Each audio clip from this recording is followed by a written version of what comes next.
ba't di mo ko maramdaman? Kahit na anong gawin,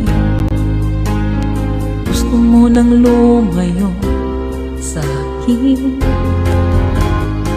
Pag-ibig ay isang pangarap, gusto mong limutin.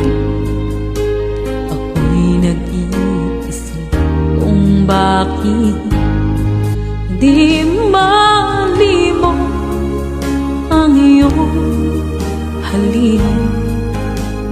Nararamdaman magpakailanman